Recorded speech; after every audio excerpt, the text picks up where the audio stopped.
নির্বাচনে আওয়ামী লীগের অংশগ্রহণ নিয়ে ডক্টর ইউনূস আমরা রাজনৈতিক দলের বিষয়ে সিদ্ধান্ত নিতে চাইনি। কলেজ শাটডাউন ঘোষণা করে সড়ক ছাড়লেন তেতুমির কলেজের শিক্ষার্থীরা। এত লম্বা সময় কেন মনে হচ্ছে কোথাও কোনো ঘাপলা আছে জানিয়েছেন রেজভী। অভ্যুত্থানে শহীদদের নামে রাষ্ট্রীয় প্রতিষ্ঠানের নামকরণ হবে জানিয়েছেন তারেক রহমান। তামাশা দেখার জন্য আপনাদের ওইখানে বসাই নাই জানিয়েছেন চরমোনাই পীর। সম্মেলন ঘিরে ব্রাহ্মণবাড়িয়ার বাঞ্চারামপুরে বিএনপির দুই পক্ষের সংঘর্ষ, আহত 50। আমরা রাজনৈতিক দলের বিষয়ে সিদ্ধান্ত নিতে চাইনি। আওয়ামী লীগকে আগামী নির্বাচনে প্রতিদ্বন্দ্বিতার সুযোগ দেওয়া হবে কিনা সে প্রশ্নের জবাবে ডক্টর মোহাম্মদ ইউনূস বলেছেন, এটা ইতিমধ্যে ঘোষণা করা হয়েছে। আমরা রাজনৈতিক দলের বিষয়ে সিদ্ধান্ত নিতে চাইনি। বিএনপি এটা করেছে, বলেছে সব রাজনৈতিক দল অবশ্যই নির্বাচনে প্রতিদ্বন্দ্বিতা করবে, সুতরাং তারা ইতিমধ্যে রায় দিয়ে দিয়েছে। আমরা দেশের একটি প্রধান দলের মতামতকে উপেক্ষা করব না। তাহলে আওয়ামী লীগের নির্বাচনে প্রতিদ্বন্দ্বিতা নিয়ে আপনার কোনো আপত্তি নেই। সে প্রশ্নের জবাবে ডক্টর ইউনূস বলেন, কোনো একটি দল বা আরেকটি দলকে বেছে নেওয়ার জন্য আমি কোনো রাজনৈতিক ব্যক্তি নই। আমি রাজনীতিকদের আকাঙ্ক্ষাকে বাস্তবে রূপ দিতে সহায়তা করেছি।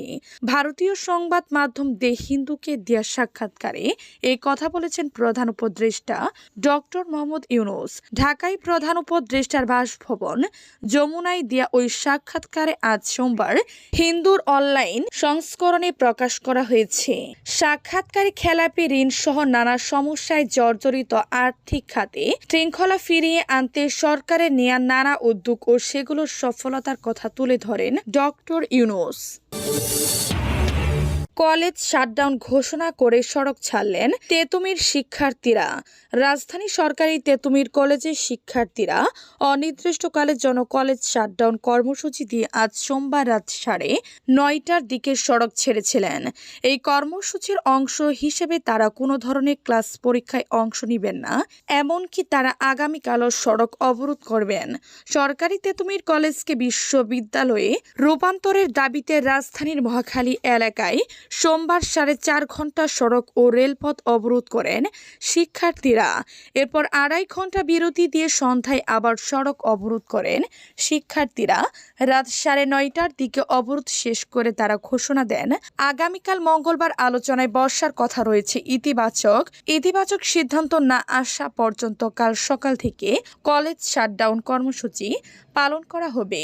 অবরোধের কারণে সড়কে যান চলাচল বন্ধের পাশাপাশি ঢাকার সঙ্গে প্রায় সারা দেশে রেল যোগাযোগ বন্ধ হয়ে যায়। মহাখালী উড়াল সড়ক ও এর নিচের বিমানবন্দর সড়কে সৃষ্টি হয় তীব্র যানজট।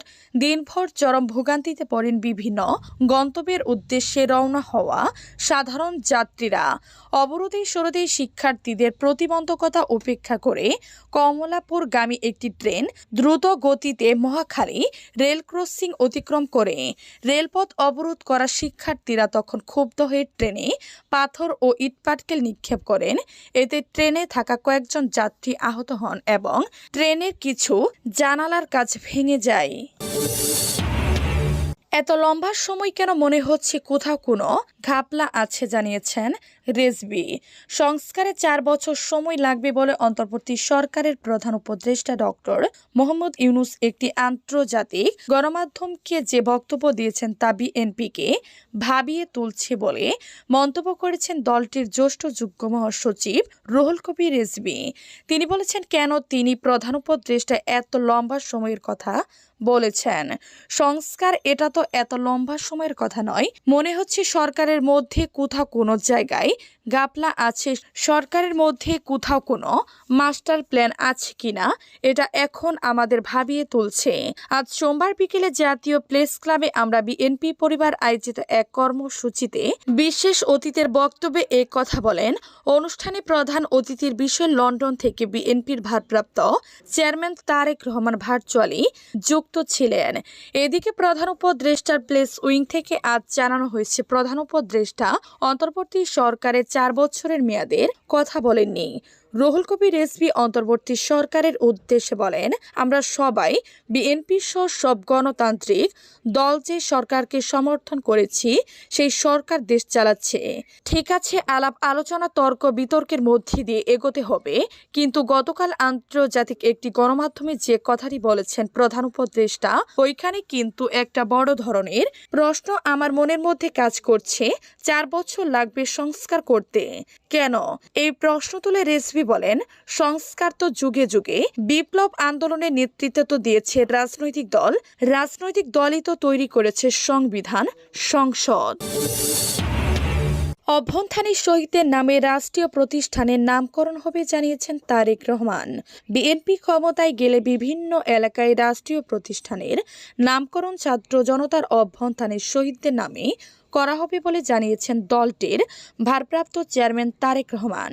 জাতীয় প্রেস ক্লাবে আজ সোমবার বিকেলে এক অনুষ্ঠানে লন্ডন থেকে ভার্চুয়ালি যুক্ত হয়ে তারেক রহমান দলের এই ভাবমান কথা জানান। বিএনপির ভারপ্রাপ্ত চেয়ারম্যান বলেন, বিএনপি সরকার গঠনে সক্ষম হলে যারা শহীদ হয়েছেন, যারা দেশে স্বৈরাচারকে বিদায় করার জন্য যারা নিজের জীবন উৎসর্গ করেছেন, এরকম প্রতিটি মানুষের নামে বিভিন্ন এলাকায় রাষ্ট্রের যে প্রতিষ্ঠানগুলো তৈরি হবে, এই শহীদদের নামে প্রতিষ্ঠানগুলোর নামকরণ করার একটি প্রস্তাব আমাদের আছে। আমরা বিএনপি পরিবার নামে একটি সংগঠন এই অনুষ্ঠানের আয়োজন করি। জুলাই আগস্টের গণ অভ্যুত্থানে পঙ্গুত্ব বরণকারী 10 ব্যক্তিকে অনুষ্ঠানে হুইল চেয়ার দেওয়া হয়।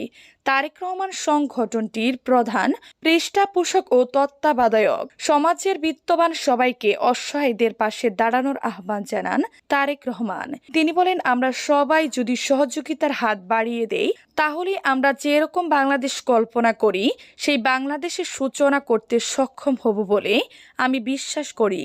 তারেক রহমান আরও বলেন, যারা বিভিন্নভাবে ক্ষতিগ্রস্ত হয়েছেন, কতটুকু আমরা পাবো জানি না, তবে আমাদের অবশ্যই প্রচেষ্টা থাকবে যে কয়জন মানুষকে সহযোগিতার হাত বাড়িয়ে দিলে তারা কিছুটা হলেও সুস্থ হয়ে উঠতে পারেন, সেটা আমরা করব।